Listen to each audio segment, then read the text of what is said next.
Vamos falar um pouquinho da questão do ocultismo em relação ao adventismo. Boa. Você colocou algumas situações relacionadas a Ellen White e a maçonaria. Até no seu livro, o que as pessoas perguntam, mas a maçonaria ela não tem abertura para mulheres. Tem. As filhas de Jó são as mulheres da maçonaria, as filhas de Jó. E o que acontece? Qual é esse envolvimento da maçonaria com o adventismo? Então, exatamente. Então, é aquela questão inicial que a gente estava conversando, né? Pô, maçonaria e tal, eu achava que não tinha essa ligação. O que aconteceu? Em 2020 eu escrevi o volume 1, em 2021 escrevi e lancei o volume 1, em 2021 escrevi e lancei o volume 2, 2022 não escrevi nada, não lancei nada. 2023 eu não iria escrever nada. E por algum motivo eu comecei, no finalzinho de 2022, eu comecei a entrar forte no ocultismo, ler livros ocultistas, com uma licença teológica, né, para poder ter, por algum motivo me deu curiosidade de entrar no ocultismo, e eu comecei a ler vários livros ocultistas, e eu não entendia por que Deus estava me levando naquele caminho, mas segui, né, curioso tal, e também queria entender. E, cara, entrei na Kabbalah pesado, li o Bahir, li o Zohar, né, o Sefer Yetzirah, li assim muita coisa da Kabbalah, li o livro das leis herméticas lá do Hermes Trismegistus, o Caibalion, li o livro de Urantia, que é uma grande baboseira, mas li aquele negócio lá gigantesco. Entrei em coisas da Wicca, li, cara, muita coisa do Hélio Couto, que é ligado mais à física quântica e tal. Ele tem umas coisas meio esquisitas ali, mas li também. Li livros espíritas. Eu li uns 60 livros, mais ou menos, ligados ao ocultismo, nova era. Li algumas coisas de Aleister Crowley, pesado demais. A Clavícula Menor de Salomão. Enfim, entrei ali pesado no ocultismo, tá? Li muita coisa mesmo, assim. E aí eu cheguei também, li algumas coisas da maçonaria, né? Albert Pike, Manly P. Hall, etc. Li os livros do William Schnubblen, que são bons, muito bons. Eu já conversei com ele, inclusive. Escreveu Lucifer Dethroned, escreveu Masonry Beyond the Light, né? Os nomes em inglês e em português eu não sei como é que ele traduziu. Mormonism, Temple of Doom, que ele já foi mormon, já foi maçom, já foi até de uma ala vampírica lá, enfim, cara, muito doido, né? E já conversei com ele, inclusive, já conversei com o Schneebler, é uma figura, tá? Gente boa. Ele acabou virando judeu messiânico, não sei se você conhece a história dele, mas enfim. E aí, cara, eu cheguei no livro da Madame Blavatsky, Doutrina Secreta, 900 e poucas páginas, aquela densidade espiritual que você sabe, né? Você que tá acostumado aí. Denso, livro denso. Aqui o clima estava pesado aqui em casa, né? Todos esses livros malucos aí. Mas quando eu cheguei na Doutrina Secreta da Blavatsky, ali eu senti pesar. Ali pesou, entendeu? E ali eu senti que Deus falou, filho, chega. Para aí, não avança mais. Pode jogar tudo fora. Joguei tudo livro fora daqui, tirei tudo aqui, tá? Sério? Sério. Aí, tá. Aí ele falou, agora você pode escrever o teu livro, pode começar. Eu falei, tá bom. Comecei a escrever o volume 3, né? Comecei a escrever, eu falei, e eu não sabia o porquê que ele me guiou nesse caminho. Bom, quando eu comecei a escrever o volume 3, comecei a fazer as pesquisas pro volume 3, eu comecei a pegar os padrões de escrita, padrões de muita coisa que Ellen White escreveu nos livros ocultistas da Nova Era, livros maçons. Comecei a pegar um monte de coisa. Eu falei, cara, o que está acontecendo aqui? Essa mulher. Então, aquela história da maçonaria é verdade. Né? Aquilo que eu, a princípio, achava que não era verdade, eu comecei a ver que era verdade. Falei, meu Deus do céu, olha esse negócio.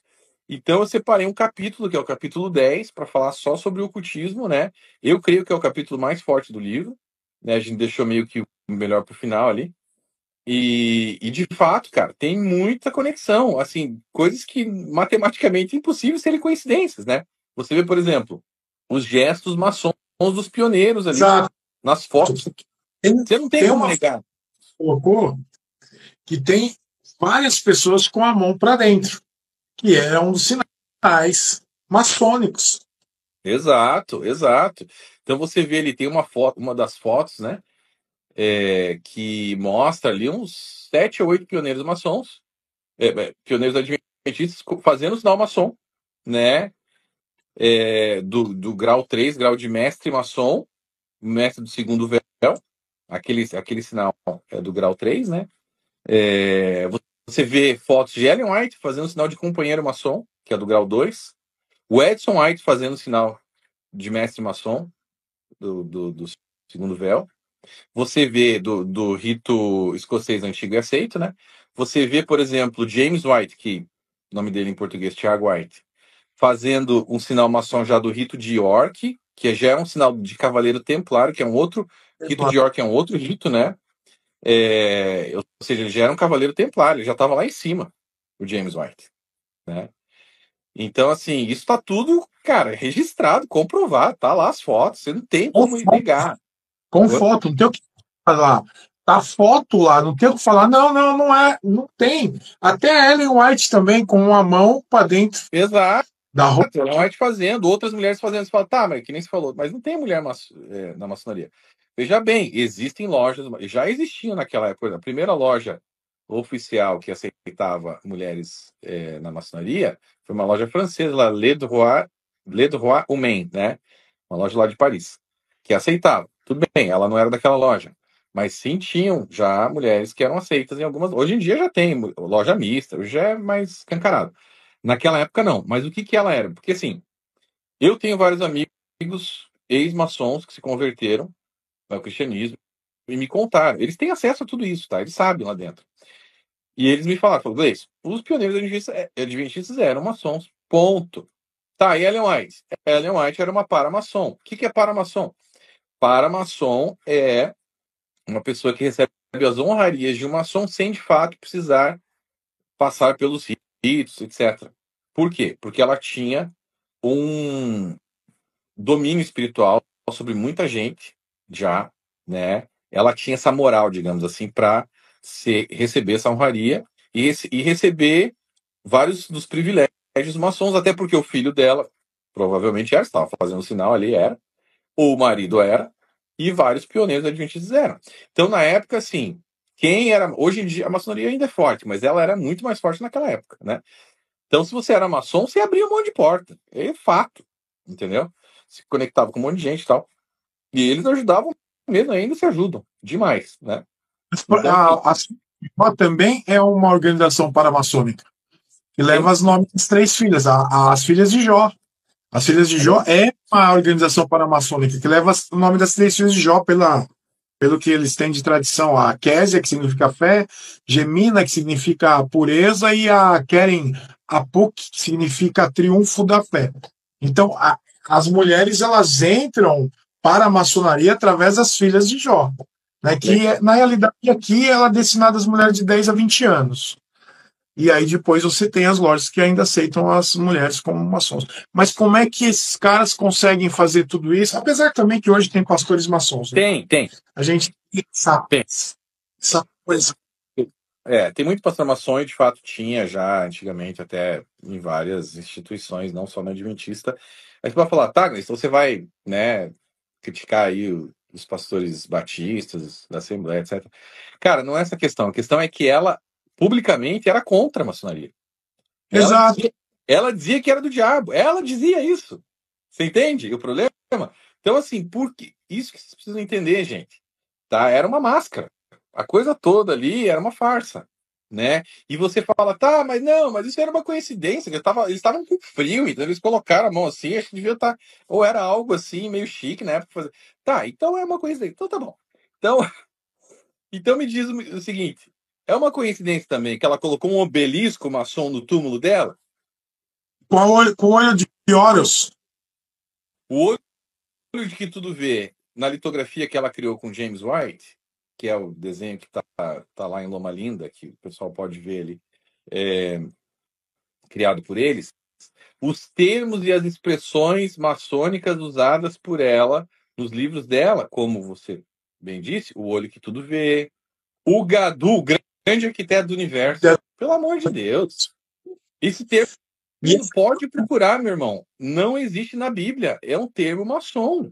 Não. O olho que tudo vê na realidade é o olho de Horus. De Horus.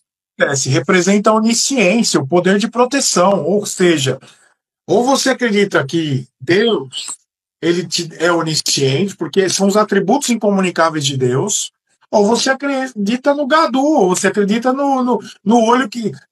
O Horus era um filho de Osíris, que era considerado um deus mais antigo do Egito. E aí o que acontece? Os egípcios, eles criaram um olho dizendo que, assim, ó, os meus deuses são oniscientes. Eles veem todas as coisas. No entanto, o caixão do faraó, ele tinha desenhado os olhos.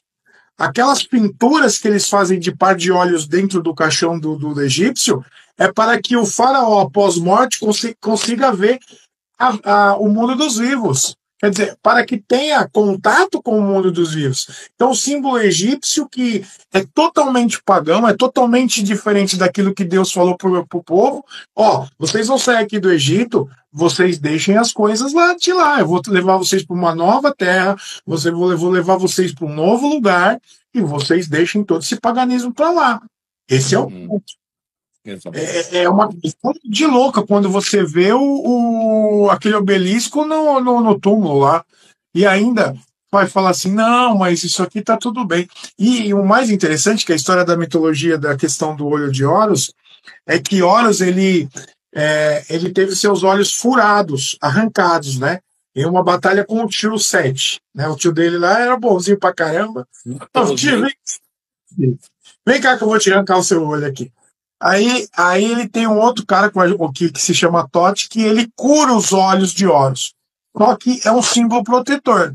Ou seja, você tem frequentemente amuletos com olhos de Horus, você tem peças pequenas, você já tem situações e virou um amuleto, um protetor. Como é que uma cristã, entre aspas, que se diz cristã, que tem o espírito da profecia, coloca um negócio desse no túmulo?